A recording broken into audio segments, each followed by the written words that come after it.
Joe Biden is running out of options. He can't keep hiding from the American people. That hurts his poll numbers. But he can't keep talking either, because that also hurts his poll numbers. He can no longer talk about Afghanistan, immigration, the economy, abortion, election integrity, or even the coronavirus, which used to help his poll numbers, but now, like all those other issues, hurts them. So the only thing he's got to help boost his popularity is to stoke fears of the sun monster. For decades, scientists have warned of extreme weather would be more extreme, and climate change was here, and we're living through it now. We don't have any more time.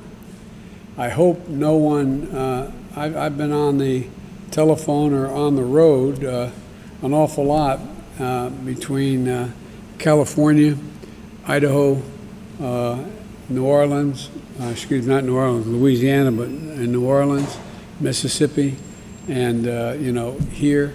I mean, every part of the country is getting hit by extreme weather. And we're now living in real time what the country's going to look like. Now, wait a second. If climate change is already here and we're out of time and there's no way to prevent it, then I guess there's no point talking about it. So even climate change, that old Democrat boogeyman, even that doesn't look like it can save Joe Biden because it's too late. It's over. It's not just Joe Biden in trouble. California Governor Gavin Newsom may get thrown out of office. The head of the largest LGBT lobby just got ousted over a sex scandal, just like the previous head of the LGBT lobby. And Dr. Fauci is facing potential criminal charges. I'm Michael Knowles. This is The Michael Knowles Show.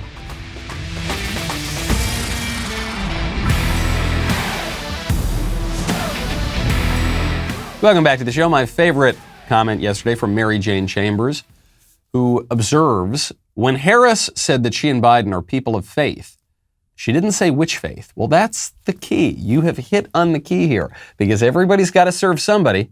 Everybody is a person of faith. The question is, which faith?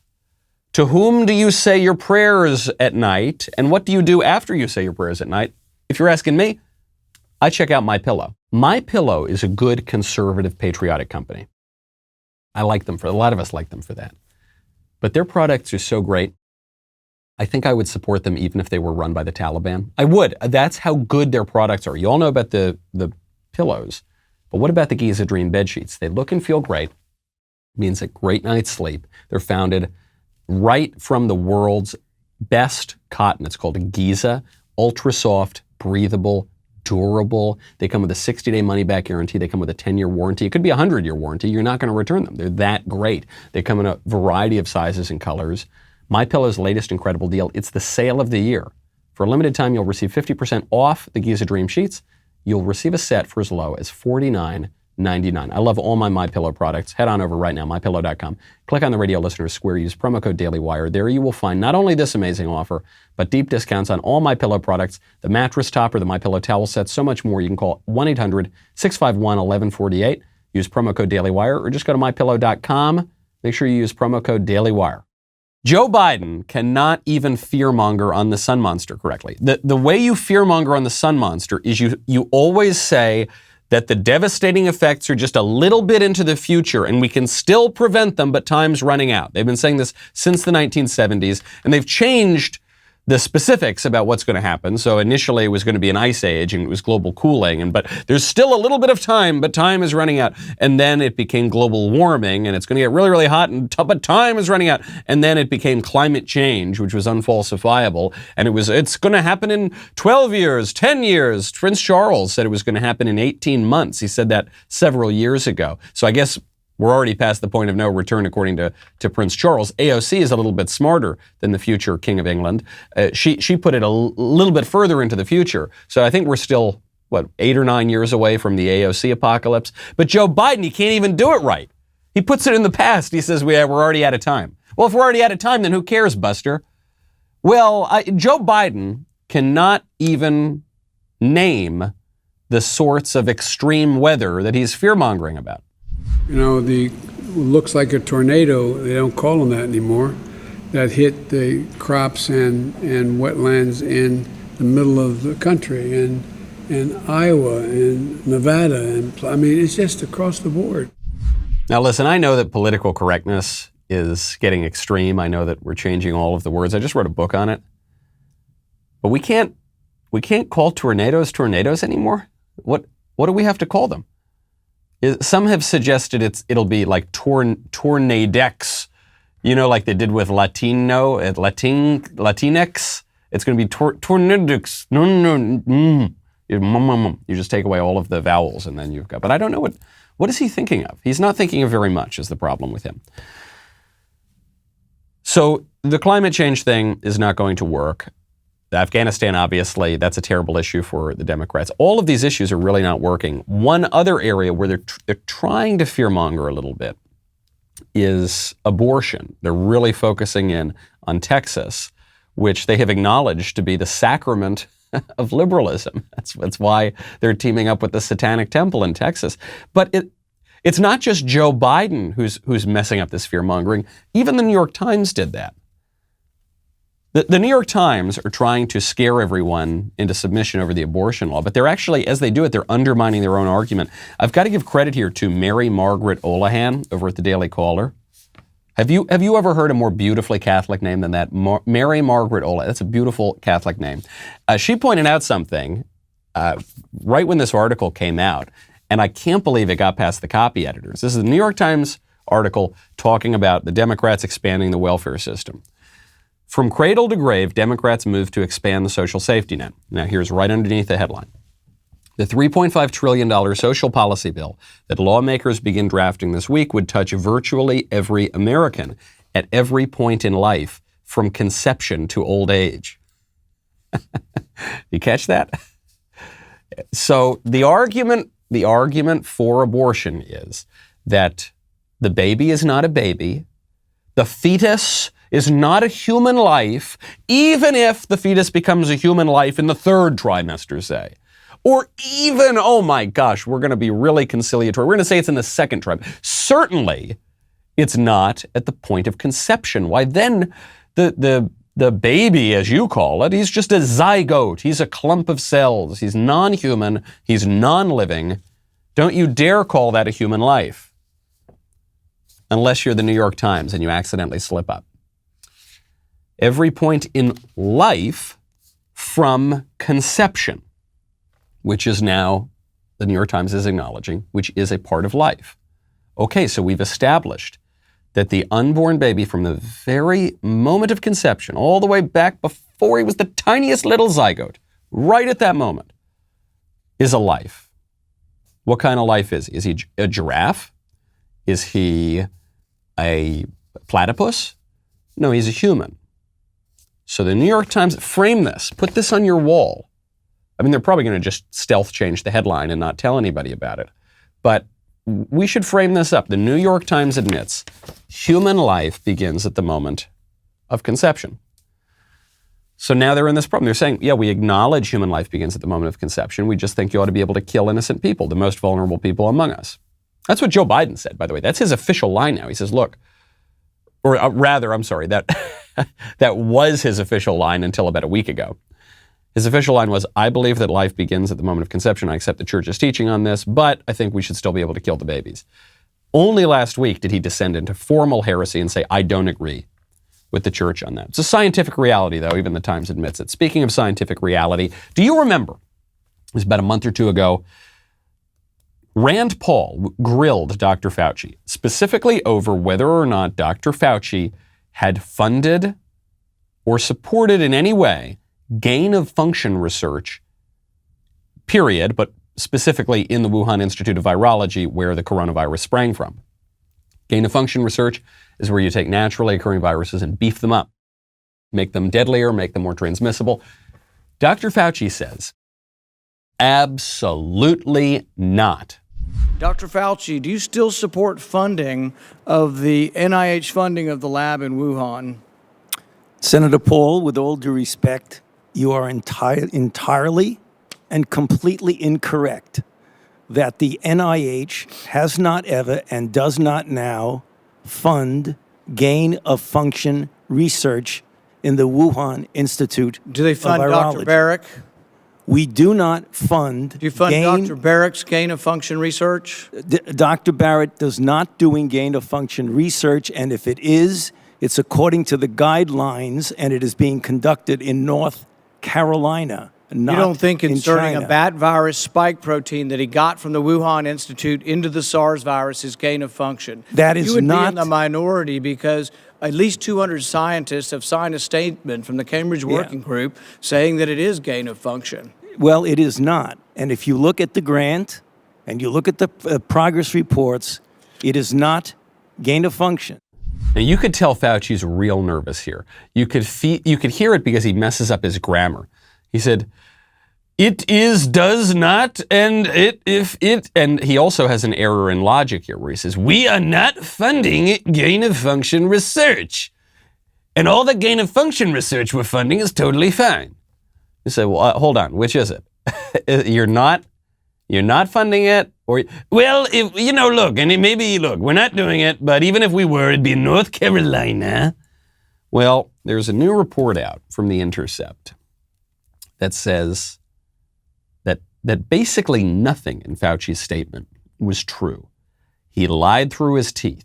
They funded gain-of-function research. They funded it at the Wuhan Institute of Virology. We're talking about specific matters of life here. And so, makes perfect sense that we ought to talk about 40 days for life. With the left now totally in defense of abortion, talking about it constantly because of this Texas law, I think a lot of us find ourselves in heated debate, sometimes with our friends or our family or our coworkers. Well, 40 Days for Life has just released the perfect book for those looking to arm themselves against a broad range of pro-abortion talking points. This book is called What to Say When, the complete new guide to discussing abortion. This book is an easy read for people looking to defend life and convert hearts. A whole lot has changed since the Supreme Court invented the fictional right to abortion in 1973. What to Say When equips readers with proven approaches to dismantling the abortion agenda. These methods have already enabled 40 Days for Life members to convert the hearts of 221 abortion workers. How incredible is that? Know exactly what to say and not to say when abortion comes up. Balance converting hearts with winning arguments and go on the offensive instead of the defensive. It's an invaluable and timely tool. Get your copy now. What to Say When, the complete new guide to discussing abortion, how to change minds and convert hearts in a brave new world. Get free shipping and 21% off a signed hardback at 40daysforlife.com/whattosaywhen. Rand Paul grills Dr. Fauci, puts him on the spot. He says, did you fund gain-of-function research? Never, no, not in the Wuhan Institute, not anywhere, maybe North Carolina, but really not anywhere. It didn't happen, no way, no how. The Intercept just filed a Freedom of Information Act request. It learned through the documents that were released that the NIH, National Institutes of Health, issued a bat coronavirus grant to a group called the EcoHealth Alliance. This was for $3.1 million. It included $599,000 that the Wuhan Institute of Virology used in part to identify and alter bat coronaviruses that were likely to infect humans. This is really bad for Dr. Fauci. In the words of, you don't need to take my word for it. Well, I'm not an epidemiologist, I'm not an expert. But Dr. Richard Ebright, who is a molecular biologist at Rutgers, took a look at these documents. He said, quote, the documents make it clear that assertions by the NIH director, Francis Collins, and the NIAID director, Anthony Fauci, that the NIH did not support gain-of-function research or potential pandemic pathogen enhancement at the Wuhan Institute of Virology are untruthful. So that was a very diplomatic way of saying Fauci lied. He lied about his role in starting the coronavirus epidemic, potentially. He lied about his role, and why did he lie? If the gain-of-function research going on if identifying the transmissible bat coronaviruses at the Wuhan Institute of Virology, if that had nothing to do with the outbreak of COVID, then why would Fauci lie about it on national television at the U.S. Capitol before a committee of the United States Senate? Why lie? Why try to cover it up? Seems pretty bad. Speaking of scandals, there's another tough scandal for a very prominent Democrat, for a very prominent left-winger. This is from the HRC, the Human Rights Campaign. The Human Rights Campaign is one of these ridiculously named organizations that is focused specifically on redefining marriage, and then they did redefine marriage, then they moved on to transgender stuff. It's the organization that has the equal sign as the logo, and they really brilliantly redefined the debate over marriage from a question of what is marriage to a question of who has the right to get married, presuming their own conclusion that sexual difference has nothing to do with marriage. So they were really brilliant about it. They were very effective in getting marriage to be redefined. The head of that organization now has been fired, Alfonso David. He was fired as the president of ARC because of a sex scandal. And unfortunately for this guy, it wasn't even his own sex scandal. It was another guy's sex scandal. This guy, Alfonso David, was implicated in assisting former New York Governor Andrew Cuomo in his attempts to smear the women who accused him of sexual misconduct. Not good when the head of the sexual liberation organization gets caught up in a sex scandal. But this isn't the first time that this has happened to the Human Rights Campaign. This actually happened with the founder of the Human Rights Campaign, a guy by the name of Terry Bean. Mr. Bean, in 2014, was charged with sodomy and sex abuse of a 15-year-old boy. Mr. Bean, significantly older than 15 years old. Now, this was a bad story, so the media covered it up at the time. A few years ago, it looked like he might get off the hook for this, even though it looked as though there was first going to be a settlement between the victim and this guy. Then it looked like he was maybe going to get off the hook, but then he was brought up again on the same charges. And then all of his claims of innocence, I think, fell apart when in 2019, September of 2019, Bean's former sexual partner was found, not the 15-year-old, but the other one, his older one, was found guilty of third-degree sodomy and third-degree sexual abuse, which even the Oregonian reported at the time as a blow to Bean's claims of innocence. So he was supposed to be put on trial then. The trial was then postponed. They're dragging this thing out because he's politically a very important person for Democrats. This is bad stuff. This is not good. Because the human rights, it's, I think, perfectly good for justice that this guy be brought up on what he did. But it's really not good for the Democrats' facade, for the lobbying efforts, for the Human Rights Campaign and for the left more broadly. Because they've got to put out this image that they are the moral ones, they're the good ones, they're the clean and squeaky clean, and they're not. They keep going down on similar scandals. Which brings me to a topic that's very politically incorrect. I'm not supposed to talk about it. Conservatives are not supposed to raise any objection to this. We're just supposed to move on, and it's supposed to be totally fine because we don't want to seem like meanies or anything like that. But I have to talk about it. There was a tweet that came out last week from Pete Buttigieg. Mayor Pete, the man who was almost president. Now he's transportation secretary. And it's Pete Buttigieg and his partner, Chasen. And they're lying in a hospital bed holding two newborn babies. Why are they in a hospital? These are babies that it's unclear if they've adopted the babies or if the babies were produced in some other way. And they're lying in a hospital bed, which is very strange because I don't think they gave birth. I'm no epidemiologist, I'm no biologist, but it would seem strange to me if they gave birth. So Pete tweets out, Chasen and I are beyond thankful for all their kind wishes since first sharing the news that we're becoming parents. We're delighted to welcome Penelope Rose and Joseph August Buttigieg to our family. Okay, we're supposed to say this is totally awesome, this is wonderful, don't raise any questions about it. But we have to raise questions about it. I understand why people don't want to, even why many conservatives don't want to. Because Pete seems like a nice guy. They say they seem like perfectly right, upstanding citizens. They just want to be happy. They look so happy. We're pro-life, aren't we? So it's good. And let's just not, we don't want to seem like jerks, right? But we do have to think more seriously about bioethics here, okay? Because in making Pete and Chasen happy, we are robbing two babies of their mother, either of their natural mother or of a potential adoptive mother. Don't forget, in this country, there are an estimated 36 couples who are attempting to adopt for every one baby put up for adoption. There is no shortage of couples trying to adopt in this country, okay? There is a shortage of people who want to adopt older children who were, say, taken out of abusive homes, or children who are 12 or 13 years old who are in foster care. That's a separate issue. We're talking about infants, babies. There were 36 couples trying to adopt every baby there. And now there is a battle going on between whether or not you're allowed to take into consideration the circumstances of the potential adoptive parents. Is there a distinction to be made between a husband and a wife who are married and a single mother, for instance?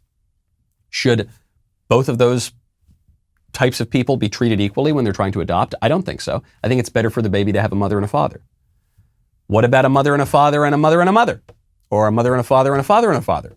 Should both of those types of couples be treated equally? I don't think so, because I think men and women actually are different. And I think both actually have something to contribute to raising a child.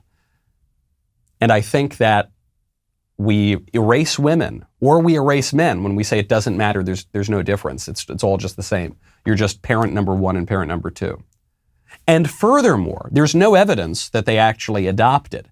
We don't know that it's adoption. It may have just been that they went through a clinical process of in vitro fertilization whereby they shopped for an egg and they purchased an egg from one woman and then they rented the womb of another woman and then they intentionally deprived a child of his natural mother.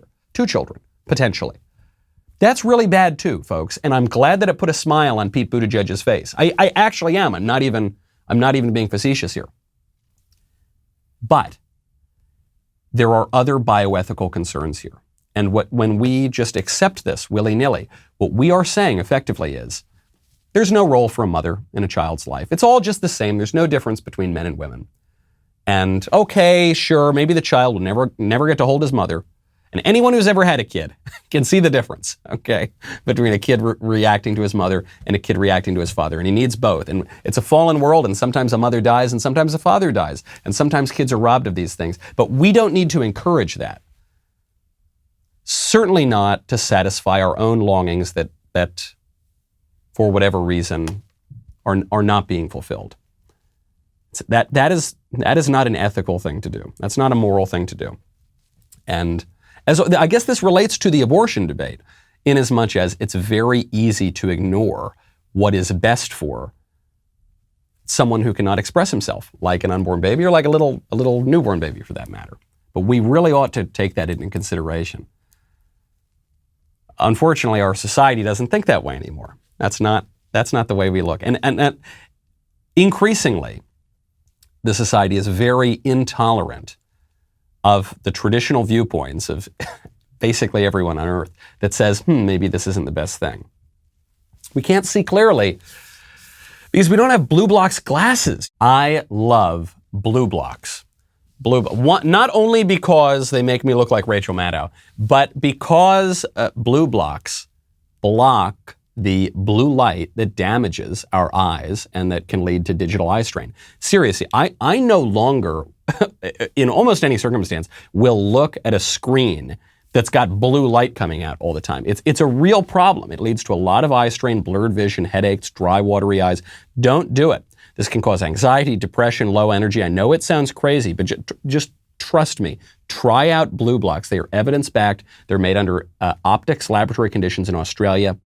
They're created with high-quality lenses for daytime, nighttime, and color therapy, exactly in line with the suggested peer-reviewed academic literature. They got over 40 frames, so if you don't want the Maddow, you can get another one too. They come with a prescription. Go to BlueBlox.com/Knowles right now. Use promo code Knowles at checkout. Get 20% off and enjoy free shipping on orders over $115. Get your energy back, sleep better, block out the unhealthy effects of blue light. Be just like me with BlueBlox. BlueBlox.com/Knowles or click the link below. Make sure you use code Knowles to get 20% off your order. Free shipping on orders over $115. BlueBlox.com/Knowles for 20% off today. Also, you got to subscribe to Morning Wire. Right now, subscribe and start listening to Morning Wire on Apple, Spotify, or wherever you listen to podcasts. Leave a 5-star review. If you like what you hear, it's a terrific show. We'll be right back with a lot more.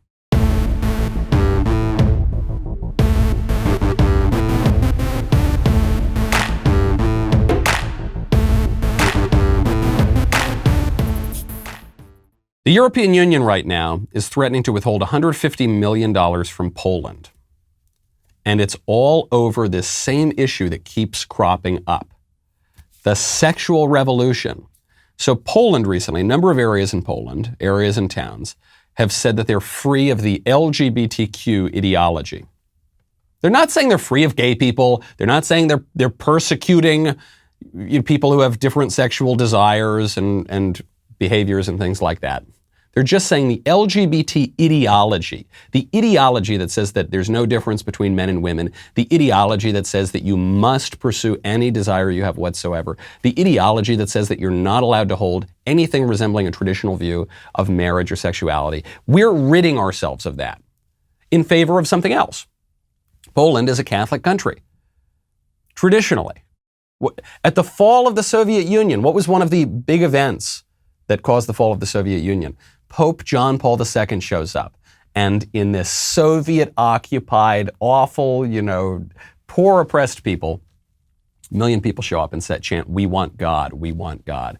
This is a place that has been saving Western civilization going back to the Battle of Vienna, at least.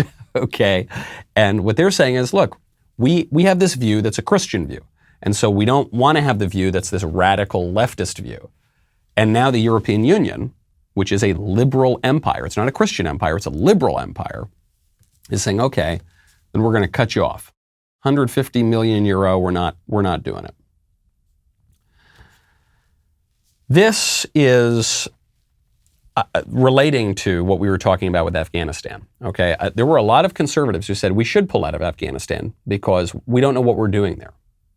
What are we doing? And it brought up a debate over nationalism versus imperialism. Are we just going to focus at home? Are we going to spread our empire abroad? And then even on the empire, what is our empire? I think it's a liberal empire. I think it's about, pride flags in Kandahar.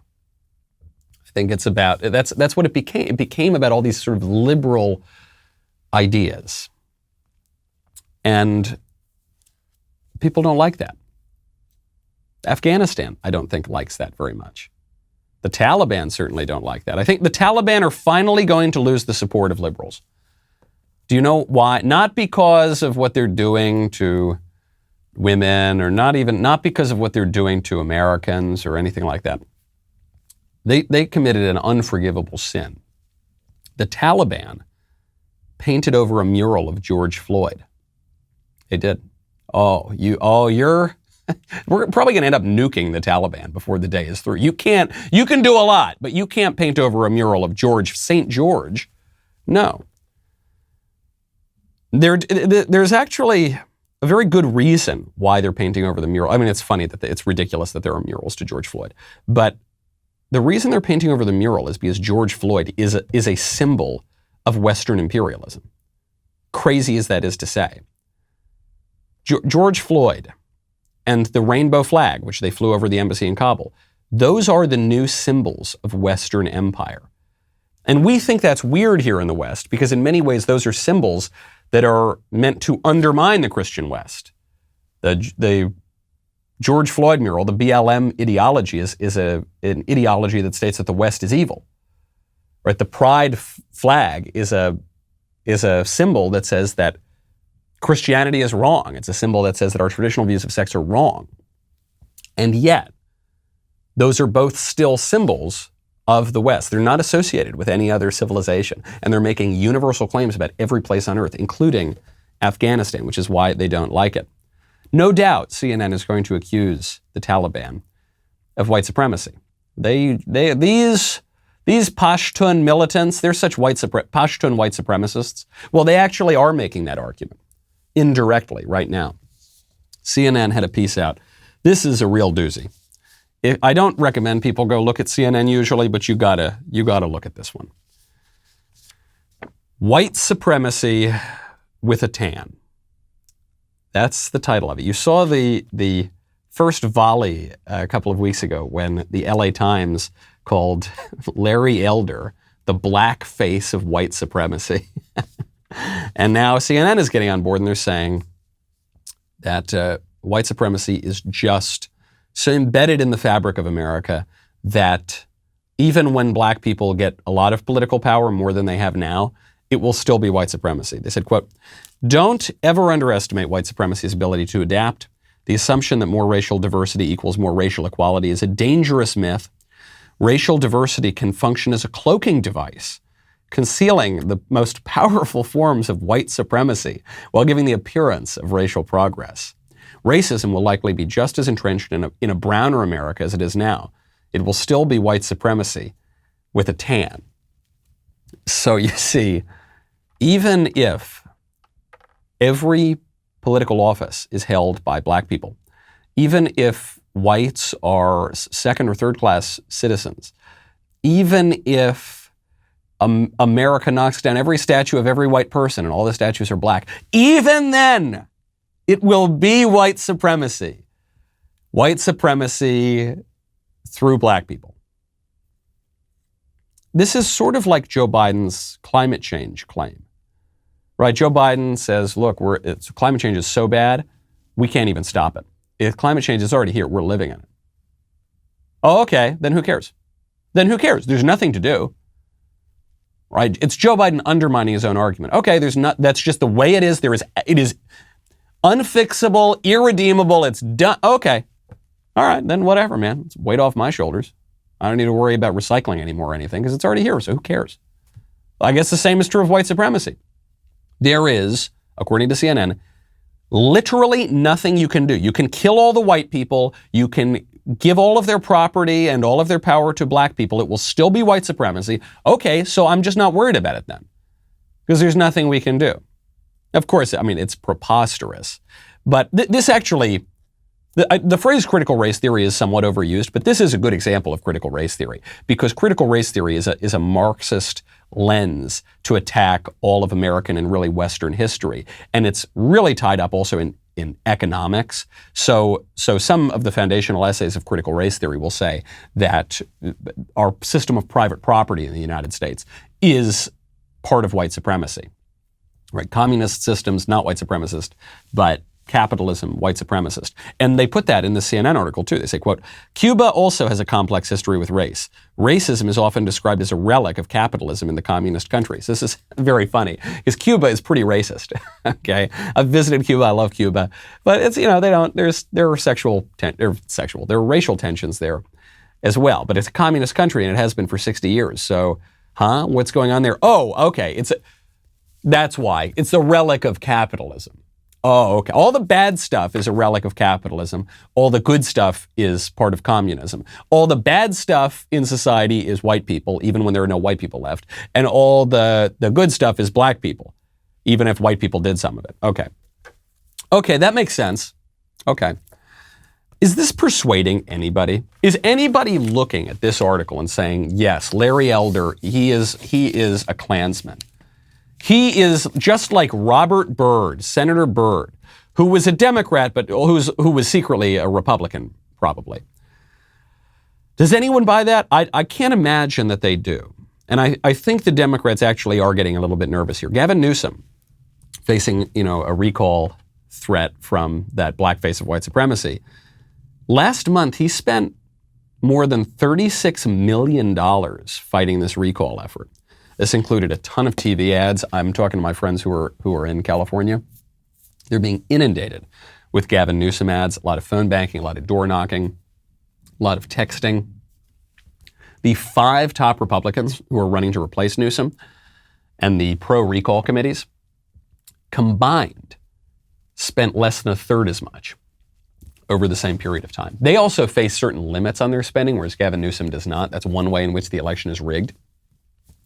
So he obviously is worried, as he should be. And by the way, there are so much rigging going on right now in the California election. So you've seen the ballots that went out with holes poked in them, and the holes are presumably or ostensibly for sorting purposes or whatever, for some security measure that eludes a lot of people.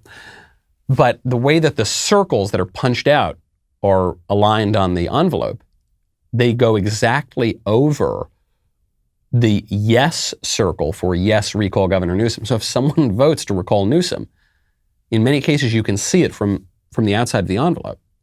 Just a coincidence, I'm sure, right? I know many people personally who have gotten multiple ballots because of widespread automatic mail-in this election. I think I got a ballot, I believe. A number of my friends who have moved to Tennessee who have requested not to receive a ballot, they've received ballots too, because the Democrats are trying to cheat. And even still, they're terrified they're going to lose. Why? Because the Democrats generally are collapsing in terms of public opinion. Joe Biden's approval ratings are in free fall in not just nationally, but in 7 key congressional districts. This is really bad. This is according to a poll from the American Action Network that Americans are really not pleased with this. And 7 key districts is very important because we're not just looking at the recall in California right now. We're not just looking at 2024. We're looking at 2022. If Republicans can take back the House and hopefully the Senate, but even just the House, then much of the Biden agenda is dead. The most radical aspects of it are dead. Much like some have suggested the president seems to be. It's over. There's no chance that they will pass. So this is their last shot to make things happen. And unfortunately, the Democrats' agenda right now is not very popular. Now, the key question is going to be, will the elections be fair? Will they be free? Will they be fair in 2022? The elections were not fair in 2020. The Democrats rigged the elections by taking away election integrity measures. Okay, even the Republicans who say it was not stolen, nothing was stolen. Don't ever say it was stolen. It was totally fair. But, Biden got all the votes in the history of the world. Even those Republicans who are very insistent that the election was not stolen will admit, especially if you ask them privately, it was obviously rigged. In Pennsylvania, they violated the state constitution to conduct the election. They sent out the widespread mail-in votes, which even Obama said is a grave threat to election integrity. Some places, poll watchers were not allowed a ton of access. The count was halted. It was strange. It took days and weeks. There was double counting that went on just in Georgia, just in the one place we looked for it. So yeah, there were big problems, of course. Good news on that front too. Texas just passed an election integrity bill. The bill it just instituted a ban on drive-through voting, just instituted a ban on round-the-clock voting, added an ID requirement for mail-in and absentee ballots, that's good, established a training program for poll watchers who can now be more active in monitoring the process. They don't have to just stay locked in their chair. It requires the Texas Secretary of State to maintain consistently updated voter rolls so that when people leave Texas, very few people are doing that today anyway, but you see it in California, when people leave a state, they're not permitted to continue to receive a vote, to continue to receive a ballot. This is good. If anything, I think that this election integrity bill is a little too modest. I wish it went much further. What it did is restore common sense election integrity measures that we had even a couple of years ago in most places. But it's a good start. If we can have measures like that throughout the country, then I think that it'll be much harder for Democrats to cheat. I think if the election is free and fair in 2022, I think Republicans are going to do extremely well. Even on the allegedly controversial issues, like the Texas abortion law, even on those issues, the Republican policies are pretty popular. There's another poll out. I'm always skeptical of polls, especially because most polls skew Democrat, because social science and statistics generally skews in that direction. Statistics comes from statism, right, from the state, but neither here nor there. I'm happy to cite polls when they back up what I'm hoping for. And there's a poll in Texas that shows that the plurality of voters support the Texas abortion law. According to a Rasmussen survey, Rasmussen is a right-leaning poll firm, but they got a great record. A plurality of voters support the pro-life law in Texas. So that's 46% support the law compared to 43% who oppose the law. This is mostly on party lines, so 70% of Republicans support it, 69% of Democrats oppose it, and a plurality of independents support it as well, 44%. So we're not saying it's the majority. It'd be better if it were the majority, but it is the plurality. In terms of opinions on the law, the pro-life law position contains the most people. And so in that environment, the left's only option is to censor and cheat. And that's what they're doing right now.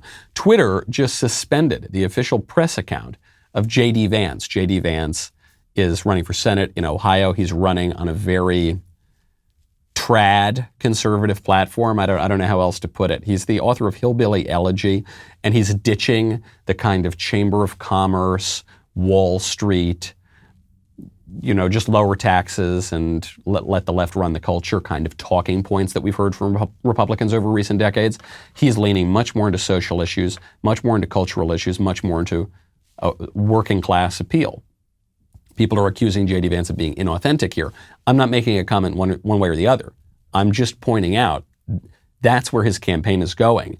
And the left sees that as the genuine threat. The left is not threatened by libertarians. The left is not threatened by neoconservatives. They're just not. Because in many ways they all share the same premises. The left is threatened by a traditional conservative appeal to the American people, to the American worker in particular. So they boot him off. JD's personal account is still up there, but the press account is gone. JD says, no warning, no explanation of what rules I allegedly broke, but this is what happens when we allow 5 companies to control what we're allowed to say. And he's right. He's right. And you kind of knew that this would happen, by the way. So there are the court jester conservatives, the dweebs who say, well, just build your own Twitter. Well, what, if you don't like that Google is controlling all of the speech in our public square? Maybe you should build your own Google, even though Google, by the way, is like part of the government. Okay, Google and the government have many business interests together. The government has helped to fund parts of Google. Google is operating as a sort of proxy arm of the government, especially with regard to censorship. So if you run for office but you don't threaten any of the entrenched interests, even as a Republican, you're probably fine. You're a clown, but you'll be fine in terms of pushback. But if you run and you actually threaten these companies and these entrenched interests, then they're going to go after you. JD put it well. He said, I'm a Senate candidate in Ohio. This was my campaign account. To me, this is election interference, a multinational corporation making it harder for me to communicate with the people of Ohio. Absolutely true.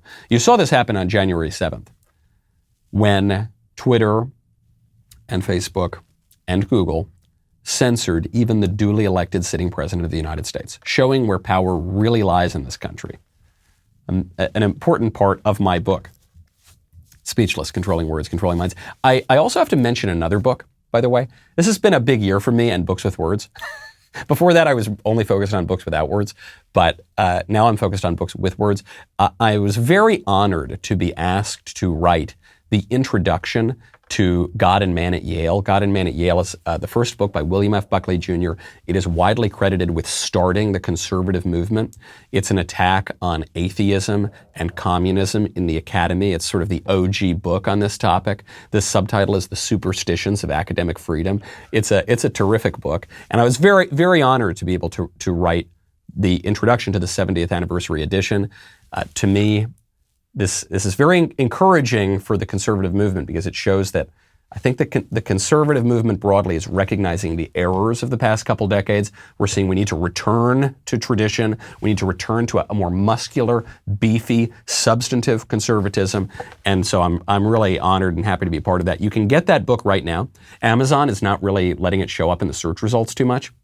So if you want to get it, I've got links on my Twitter and things like that. But you can also, if you search it on Amazon, God and Man at Yale, just when you order the search, instead of order price low to high, price high to low, order average reviews, click on newest arrivals, and then that'll pop up to the top. It's shipping right now. Really happy to do it. Great admirer of Bill Buckley. So I'm really pleased about all of that. So that's where the conservative movement stands. Very excited, very encouraging. But we've still got a huge uphill battle because the left is going to try to cheat, though we're fighting back on that with election integrity laws. The left is going to try to censor. We're fighting back on that by trying to rein in these corporations. Finally, will we be successful? We'll find out. And the other way they try to cheat is by flooding the country with illegal aliens. But even that is not going particularly well for Democrats. it's difficult to date and identify the remains of people who died trying to sneak into our country, but it appears that 2020, the last year of the Trump administration, was the deadliest year in the history of the southern border until this past year. The Border Patrol agents have already found 253 people near the U.S.-Mexico border. That was last year, rather. This year, they've already found, just through July, they found 383 people. That's a 151% increase. The year isn't even close to done yet. That's really bad news for Biden, because at least Trump was trying to reduce the number of illegal aliens coming through. Joe Biden is trying to increase it. He's encouraging people to come across and has encouraged people to come across. And this is supposed to be nice, right? This is supposed to be compassionate. Doesn't look compassionate to me. You've got the decomposing bodies of illegal aliens coming through, desperate people coming through because crass and opportunistic and cynical politicians like Joe Biden are calling for it. Do you think that's going to look good? I don't think so. I think it's another optics failure for the Biden administration, and it's an optics failure because, not because it's giving the appearance of something that isn't true, it's because we're seeing the reality of what these policies look like. A total failure on every count. Really bad news for Biden, sad for America right now, but potentially encouraging for the future. I'm Michael Knowles. This is The Michael Knowles Show. See you tomorrow.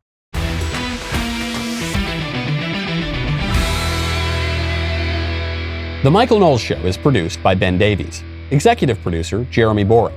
Our technical director is Austin Stevens. Supervising producer, Mathis Glover. Production manager, Pavel Vidovsky. Editor and associate producer, Danny D'Amico. Associate producer, Justine Turley. Audio mixer, Mike Coromina. And hair and makeup by Nika Geneva. The Michael Knowles Show is a Daily Wire production. Copyright Daily Wire 2021. On the Matt Walsh Show, we talk about the things that matter, real issues that affect you, your family, our country, not just politics, but culture, faith, current events, all the fundamentals. If they matter to you, come check out the show.